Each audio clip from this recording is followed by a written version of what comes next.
Bienvenue, on a décidé de tout donner. On a fait une petite danse, un pas de danse. On a des danseurs dans l'âme, ils ont le rythme. Et plus que le rythme, alors, on va parler d'un super programme pour des alternants. Ça s'appelle AlternUp. Et ça aide à la création, mais j'en dis pas plus à la création de start-up.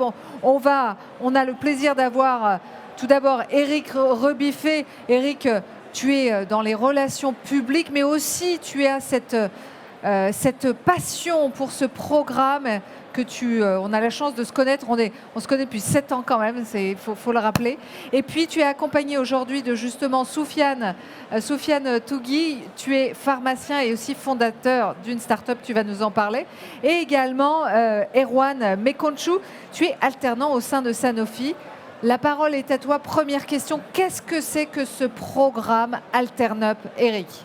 Oui, merci Christina. Alors effectivement, tu as raison, c'est un programme que j'aime beaucoup. C'est un programme qui est piloté par la Fondation pour l'innovation pour les apprentissages. Et Sanofi est partenaire et membre de cette fondation avec d'autres grandes entreprises. Ce programme AlternUp a pour objectif en fait d'accompagner des alternants de ces grandes entreprises. Et Sanofi forme chaque année 1600 alternants. Et les autres grandes entreprises aussi, il y a à peu près 25 000 alternants dans le cadre de cette Fondation pour l'innovation des apprentissages. Et donc, ce programme vise à donner la chance à des alternants que tu as été, que tu es encore, mais à des alternants de Sanofi qui ont un projet de création d'entreprise de manière à les accompagner sur ces projets, de manière à leur donner aussi des éléments de réseau. Et puis, dans le cadre du concours, il y a aussi des prix, puisque tu en as gagné un aussi, tu nous expliqueras. Mais c'est un apport financier par rapport au développement de leur projet. Donc, je suis effectivement toujours ravi de présenter ce concours auquel Sanofi participe depuis 11 ans. Donc vous voyez que ça fait un petit moment et chaque année, je retrouve des alternants anciens de Sanofi sur Vivatech. Celui qui était à votre place l'année dernière, pitché avant-hier dans le cadre d'un concours des chambres de commerce et d'industrie. Et j'en ai retrouvé d'autres sur d'autres stands. Vous voyez, toute cette allée est d'ailleurs dédiée aux startups. Nous avions les jours précédents sur le stand de Sanofi plusieurs startups qui sont aussi partenaires de l'entreprise. Donc voilà pour le concours, mais maintenant ce qui nous intéresse, c'est aussi votre parcours, comprendre qui vous êtes et pourquoi finalement, Soufiane, tu as décidé d'aller vers le concours AlternUp. Si tu peux te présenter. Bonjour à toutes et à tous. Donc, moi j'ai toujours eu envie d'entreprendre un projet qui a du sens. Et en arrivant à Sanofi, je suis arrivé dans les affaires médicales en oncologie. Et j'ai vu ce concours AlternUp et je me suis dit que c'était une opportunité de me lancer enfin à un projet que j'avais en tête. Donc j'ai vu ce concours, j'ai candidaté sans trop y croire. Et la candidature, déjà, ça a été le premier pas pour me lancer dans l'entrepreneuriat. Donc si j'ai déjà un premier message à vous donner, c'est qu'il ne faut pas hésiter, oser se lancer. Et souvent, le premier pas, ça peut être le plus dur. Et le fait de se lancer, c'est la première étape d'une grande aventure. Donc pour moi, la première étape, ça a été vraiment la candidature, la préparation du dossier. Ça m'a permis de me pousser un peu plus sur mon projet, de me poser des questions sur l'étude de marché et aussi de faire un premier pitch en vidéo qui était demandé pour la candidature. Et j'avais jamais fait de pitch, tout ça, c'était totalement nouveau pour moi. Donc voilà, c'est vraiment dans les couloirs de Sanofi.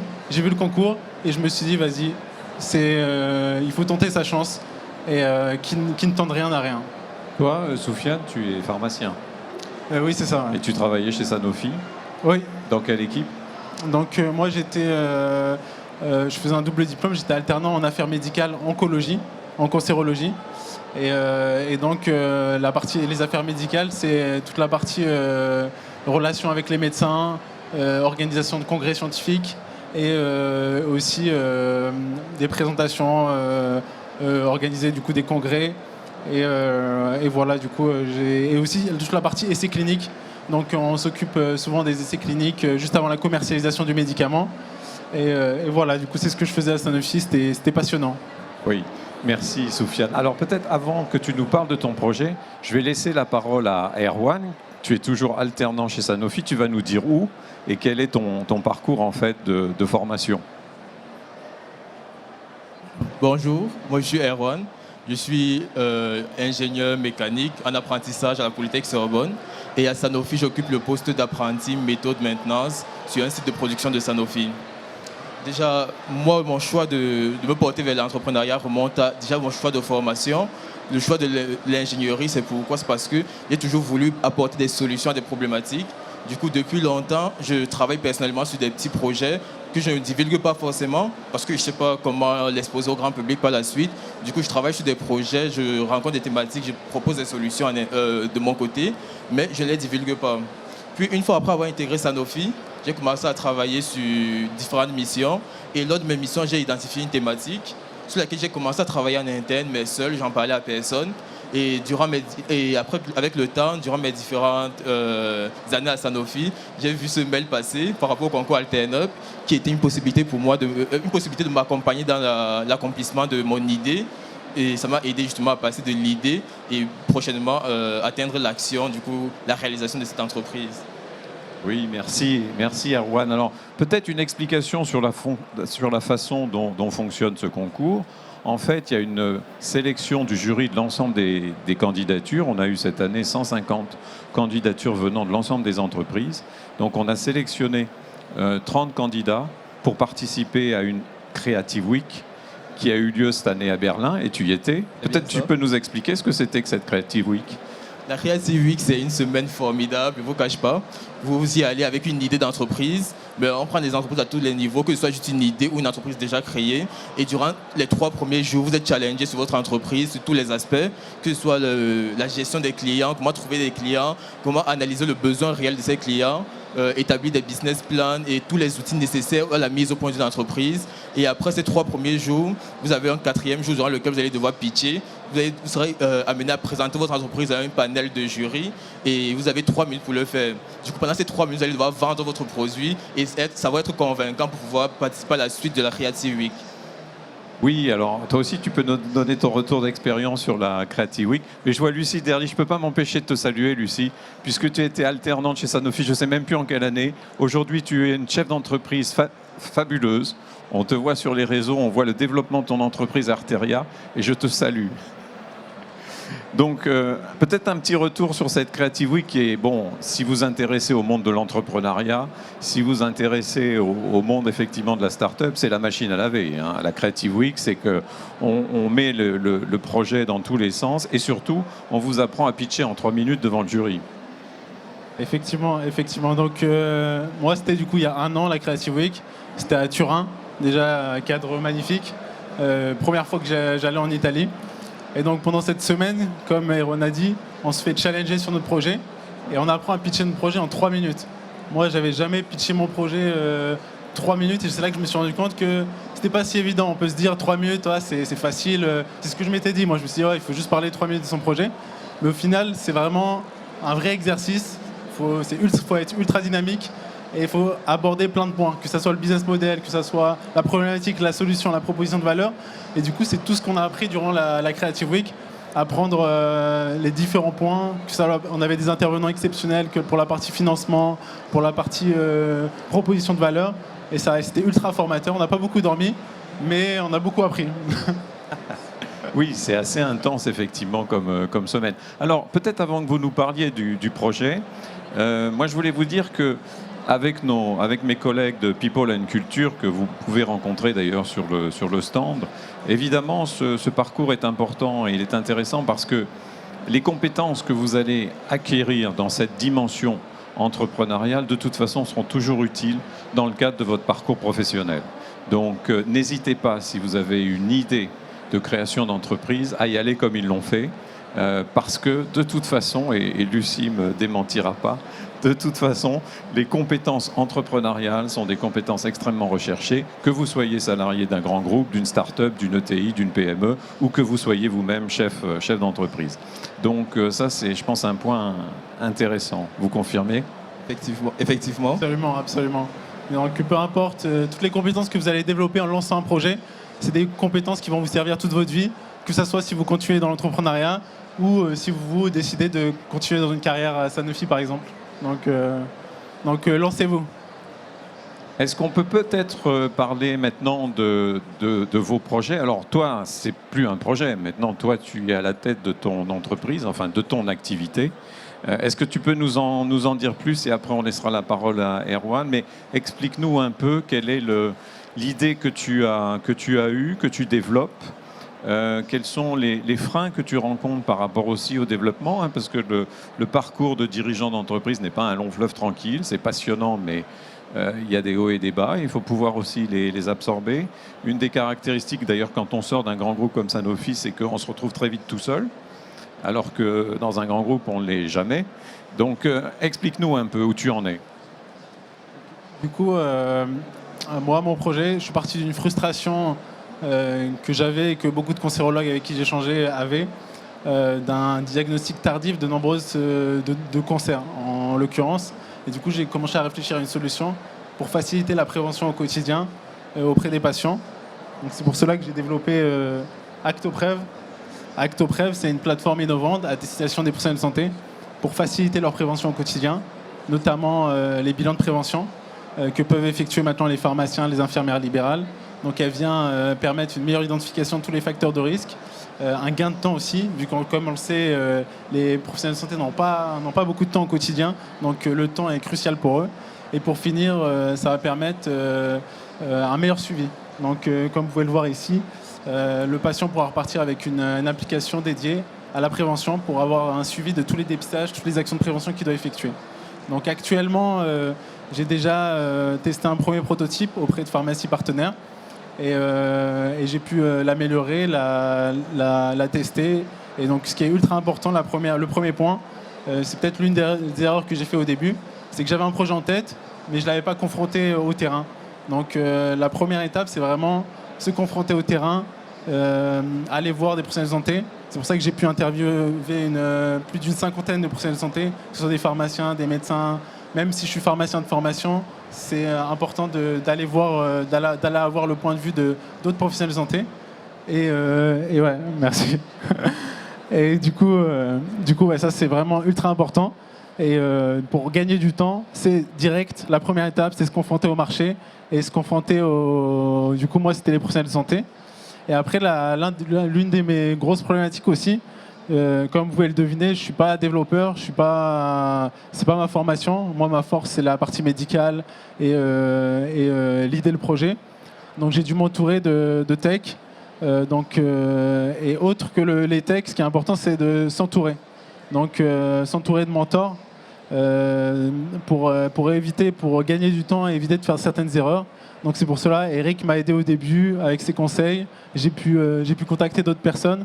Donc c'est pour ça que ce qui est important, c'est de s'entourer de personnes qui peuvent nous aider sur le projet.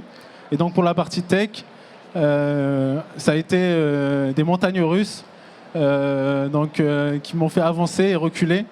Donc c'est pour ça que ce qui est important si vous avez un projet tech, c'est soit de s'associer avec quelqu'un de confiance. Et si vous faites ça, l'une des erreurs que j'ai faites, c'est avant de s'associer, faire un pack d'associés, et un vrai pack d'associés.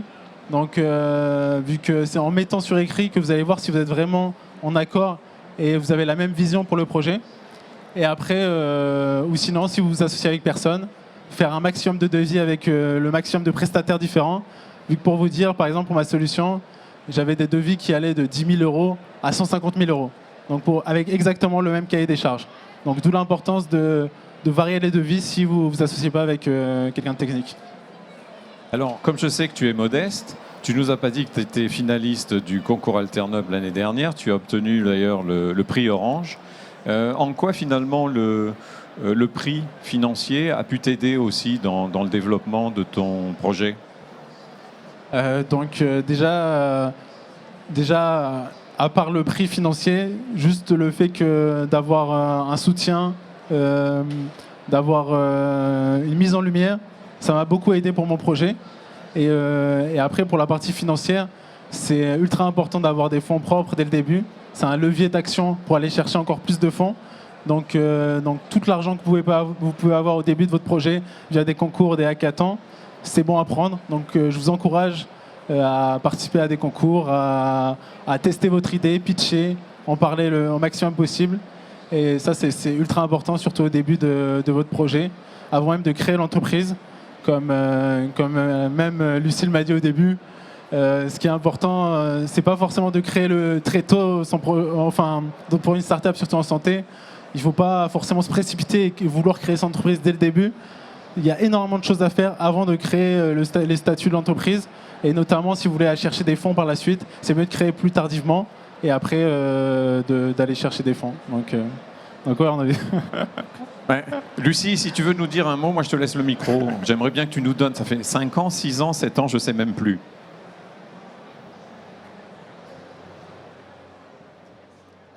Bonjour tout le monde, j'étais de passage et du coup j'étais trop contente de voir que vous étiez en train de parler d'Alternup. Et puis en plus on avait pas mal discuté avec Soufiane.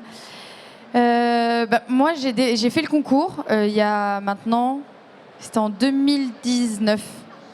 Et du coup ça va faire 6 ans en septembre. Et pareil, j'étais alternante et je savais pas. J'ai découvert l'entrepreneuriat grâce à Alternup et il le disait à juste titre, cette Creative Week, elle est super importante parce qu'elle vous permet de comprendre ce qui peut vous apporter et ce que c'est que l'entrepreneuriat. Et vraiment, si j'avais pas fait cette semaine d'immersion, alors à l'époque c'était pas très exotique, nous. On n'avait pas la chance d'aller à Berlin ou à Turin, mais c'était déjà super de pouvoir avoir une semaine dédiée à la découverte de l'entrepreneuriat. Et ça m'a permis de vraiment en arriver avec un PowerPoint et ça m'a permis de poser les bases de ce qu'était l'entrepreneuriat et d'apporter de la crédibilité à mon projet.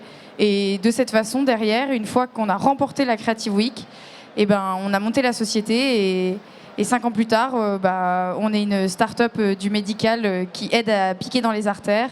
Et puis maintenant, on n'est pas encore en commercialisation, mais on a fait des essais cliniques, on a pu lancer, on a une structure, on a des personnes. Et ça, c'est grâce à Alternup. Et rien de tout ça aurait pu arriver si on n'avait pas tenté l'expérience, quoi.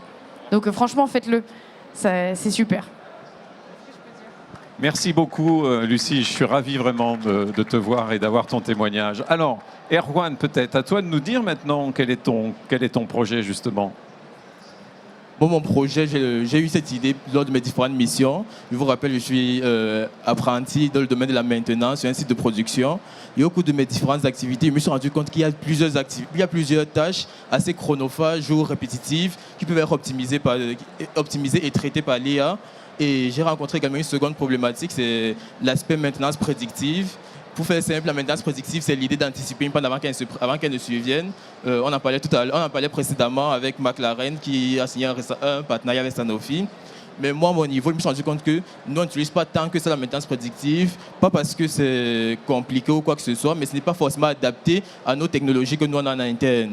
Du coup, pour répondre à ces problématiques, j'ai eu l'idée de mettre au point un nouveau logiciel, un logiciel de gestion de la maintenance, mais assisté par IA, et dont les particularités seront un entraînement de l'IA avec les bases de données internes de chaque entreprise, et aussi la mise sur pied de dashboards interactifs et dynamiques pour rapidement identifier les performances de nos différents équipements sur le site. Là, c'était juste encore la phase de l'idée, mais lorsque je suis parti à la Creative Week, j'ai pu mettre au point maintenant un business model, identifier un besoin précis. Et le simple fait de discuter avec les différents alternants qui étaient également avec moi, le simple fait d'observer leur projet et aussi d'avoir des retours, des feedbacks honnêtes de leur avis sur mon projet, ça m'a permis d'améliorer et de pouvoir identifier clairement quelle sera ma stratégie et pouvoir mettre sur pied une idée claire et concise. Parce qu'honnêtement, lorsque je partais à la Creative Week, c'était encore le stade d'idée. Je n'avais pas encore commencé la moindre étude. J'avais déjà commencé un petit prototypage avec une équipe et des amis à moi, mais rien de plus. Là, après la Creative Week, j'ai pu mettre sur pied déjà un prototype quasi fini, juste pour pouvoir tester et avoir le retour l'avis de quelques industriels si possible. Et aussi, j'ai pu monter en compétence globalement sur la partie entrepreneuriat parce que moi, j'y connaissais quasiment rien. Je sors de ma formation d'ingénieur mécanique exclusivement. Je ne savais pas vraiment comment passer de l'idée à l'acte, comment mettre au point une entreprise, qu'est-ce que je dois prendre en compte comme paramètres. Et du coup, au terme de cette semaine assez gratifiante, je ne vous cache pas, j'ai pu monter en compétence. Malheureusement, je n'ai pas pu être sélectionné pour la phase suivante au bout de mon pitch, mais j'ai eu énormément gagné à participer à cette semaine. Alors donc, prototype, c'est ça? Financement du prototype, c'est vraiment la priorité des priorités aujourd'hui? Exactement, c'est ça. Là, maintenant, on a commencé à développer un prototype, mais pour pouvoir aller au bout de cela, on est encore en recherche de financement avec mon équipe. On a déjà quelques fonds propres qui ont été apportés par les actionnaires, les associés. Et là, on vise l'obtention d'un prêt, d'un emprunt bancaire pour pouvoir financer le reste du prototypage. Sachant que tu es toujours alternant chez Sanofi, je te rappelle. Hein. Exactement. Pour l'instant, je suis encore alternant chez Sanofi. Mon contrat se termine bientôt et j'espère, dès que j'aurai terminé mon contrat, me mettre à plein temps sur mon projet pour pouvoir lancer mon entreprise dès janvier 2026. Soufiane, de ton côté, si on devait définir là aux priorités ou les priorités par rapport à ton développement aujourd'hui? Donc là, la priorité, c'est de tester un maximum la solution, de l'améliorer. Donc pour pouvoir faire un lancement officiel en septembre 2026, de cette année. Donc là, actuellement, ouais, je travaille énormément sur la solution. J'essaye de nourrir la partie clinique avec un expert en pharmacie clinique qui m'aide aussi, qui a une certaine expertise, et une équipe tech qui m'aide aussi. Donc ça avance petit à petit, mais doucement mais sûrement. Top. Si vous aviez l'un et l'autre, deux conseils, vous avez commencé déjà un peu à l'évoquer, mais si on devait marteler le conseil que vous pourriez donner à quelqu'un qui hésite encore à se lancer dans l'entrepreneuriat, qu'est-ce que vous diriez? Je vais commencer du coup. Honnêtement, je ne vous cache pas, n'hésitez pas. C'est toujours une expérience. Que vous arrivez au bout ou juste que vous appreniez, il y a énormément de choses à apprendre et tout ce qu'on peut apprendre de l'entrepreneuriat, c'est facilement transférable à d'autres domaines, à d'autres secteurs d'activité. Du coup, que vous continuez par la suite dans l'entrepreneuriat ou que vous repreniez du salariat ou quelle que soit l'activité que vous allez mener, le simple fait d'avoir une expérience entrepreneuriale, d'avoir essayé de créer une entreprise, ça vous permet de monter en compétence énormément sur différents aspects qui vous seront forcément utiles dans la suite de votre carrière. Soufiane, de ton côté, qu'est-ce que tu dirais vraiment à un jeune qui se dit aujourd'hui, pourquoi pas la voie entrepreneuriale, quels sont finalement les risques que j'encours, mais aussi quels sont les avantages que je pourrais avoir à faire ce choix? Alors, selon moi, c'est le meilleur moment pour vous pour entreprendre. Vous êtes jeune, c'est le moment où vous pouvez prendre des risques, vous permettre. C'est là où on a le moins de responsabilités. C'est pour ça que ça a été une de mes motivations. Donc la première chose, c'est oser. Vous n'avez rien à perdre, vous avez juste à apprendre. Et après, un deuxième conseil, c'est l'itération. Sans cesse, l'entrepreneuriat, c'est beaucoup. Il faut s'adapter, il faut être résilient, il faut sans cesse pouvoir s'adapter selon les besoins terrain. Donc c'est les deux principales compétences. Et aussi avoir confiance en vous. Comme si vous n'avez pas confiance en vous, personne ne pourra avoir confiance en vous à votre place. Donc il faut y aller et tout va bien se passer. Oui, c'est ça. Le premier à croire au projet, c'est d'abord soi-même. Hein. Mais je voulais revenir sur la notion de votre parcours aussi d'études. Est-ce que la dimension entrepreneuriale était intégrée dans ton parcours d'ingénieur ou dans ton parcours de pharmacien? La dimension entrepreneuriale était très légèrement abordée, surtout durant cette dernière année. C'est ce qui m'a également donné la confiance en moi pour présenter mon projet. Mais globalement, les aspects réels de l'entrepreneuriat ne sont pas tout à fait abordés. On a juste une idée de ce qu'on pourrait faire par la suite. Mais concrètement, apprendre par exemple la gestion de l'aspect financier, de l'aspect prototypage, etc., ce n'est pas vraiment abordé dans ma formation d'ingénieur mécanique. Mais on a globalement un module qui s'appelle gestion de projet qui évoque les différentes possibilités qu'on a à l'avenir et qui prépare déjà le terrain. Alors moi en tout cas, c'était absolument pas abordé, 0% niveau entrepreneuriat. Et ça, je trouve ça dommage. Donc vous avez la chance, si vous êtes encore étudiant, il y a plein de dispositifs qui existent, là notamment Pépite. Pépite qui vous a accompagné dès le début, c'est totalement gratuit. Et déjà, c'est un premier pas vers l'entrepreneuriat. Si j'avais découvert ça, je pense, pendant mes études, je me serais lancé dès la première année, dès la deuxième année, vu que c'est une chance, même si vous ne lancez pas le projet finalement, déjà, vous allez énormément apprendre. Et même sur votre CV, je pense que ça peut être une bonne expérience. Donc déjà, Pépite, il y a énormément aussi on ne s'en rend pas compte, mais en France, on a énormément de chance, énormément de soutien de la part des institutions, et encore plus si vous êtes étudiant. Donc ouais, moi c'était absolument pas abordé durant mes études et du coup c'est pour ça que c'est important de se renseigner, d'être ouvert et de discuter avec un maximum de personnes. Merci. C'est très clair, je trouve. Mais est-ce qu'il y a des questions? Est-ce que vous avez des questions à leur poser par rapport aux réflexions que vous pourriez avoir sur un projet, un futur projet, par rapport à leur parcours aussi? Vous voyez qu'il y a de la disruption dans ces parcours et pourtant, cette disruption est cohérente. Moi, j'ai une question pour vous, pour tous les deux. Qu'est-ce qui vous a donné envie de vous lancer dans le secteur de la santé? Pourquoi la santé, finalement? Et pourquoi pas un autre domaine? Là, on a plein de domaines. Pourquoi la santé? Dans le domaine de la santé, comment c'est dans le domaine de la santé? Parce que moi, je suis plutôt dans le domaine de la maintenance industrielle. Ouais. C'est pas réservé uniquement au domaine de la santé, mais c'est plus porté sur tous les sites de production, que ce soit une entreprise pharmaceutique, une entreprise automobile. Parce que vous avez un parc de machines conséquent, un parc de machines assez important, avec des machines, des types de pompes, des moteurs, etc.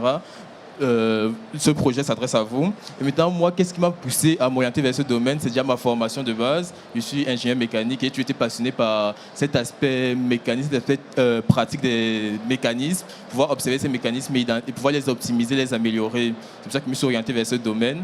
Mais maintenant, le domaine de la santé. Du coup, moi, pourquoi je me suis lancé? Déjà, de par ma formation, je suis pharmacien, donc je voulais utiliser mes compétences pour un projet de start-up. Donc ça a été, je pense, la principale raison. Et je trouve aussi que ça a du sens de se lancer dans la santé. Il y a énormément de choses à faire, énormément de choses à améliorer. Il suffit juste de voir un problème et après, il y a 50 000 solutions pour la résoudre. Donc ouais, la santé, ça allait de sens pour moi vu que c'est mon domaine.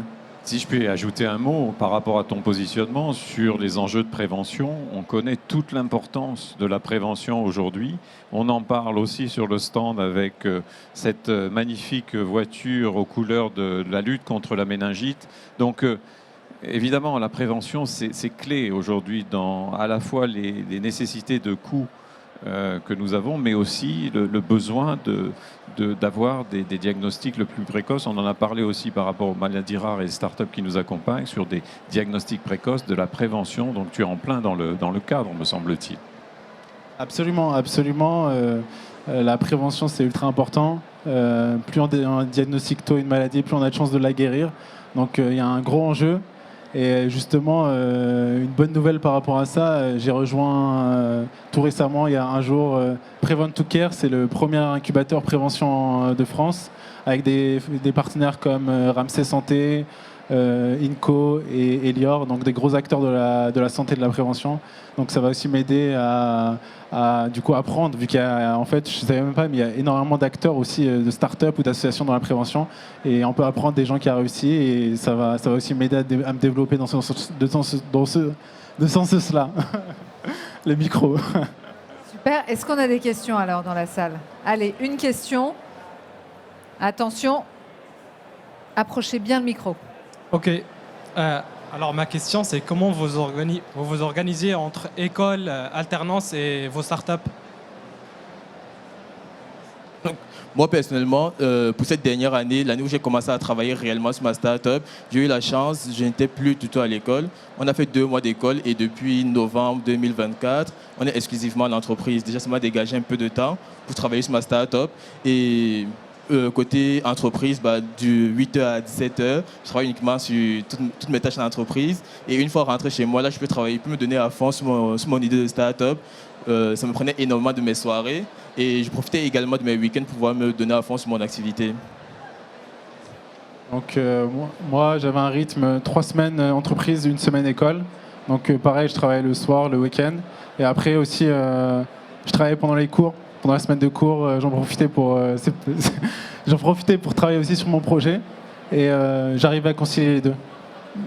Enfin, mais j'allais en cours, bien évidemment. Bon, on va être très réaliste. Être entrepreneur, ça veut dire travailler beaucoup, qu'on soit bien clair. Ça demande beaucoup de travail et tout repose sur vos épaules, nos épaules. Donc, ça demande beaucoup d'investissement personnel en plus de professionnel. C'est énormément de sacrifices, effectivement. C'est du plaisir aussi quand même. Sacrifice, c'est vrai que c'est pas forcément, c'est un peu une connotation péjorative, mais c'est du plaisir également lorsqu'on aime ce qu'on fait, lorsque tu as le plaisir de mettre sur pied une solution par partir de l'idée que tu avais et pouvoir la concrétiser, c'est une très grosse satisfaction. Du coup, ce sont des efforts qui procurent énormément de plaisir, effectivement. Ça vaut le coup, ça vaut le coup. Merci beaucoup à tous les deux. Merci Eric, à toi de nous faire découvrir chaque année des très beaux profils. On vous souhaite plein de succès et vive Alternup, que ça dure très longtemps encore. Merci, on les applaudit à nouveau s'il vous plaît. Merci beaucoup. N'hésitez pas à visiter notre stand. Vous avez cette fameuse voiture GT3 de McLaren qui court ce week-end. Enfin, sa jumelle, pas celle-ci. Et bien sûr, d'autres innovations de Sanofi. Merci d'avoir été sur notre stand. Et puis, plein de bonnes choses pour la suite. Merci. J'en profite.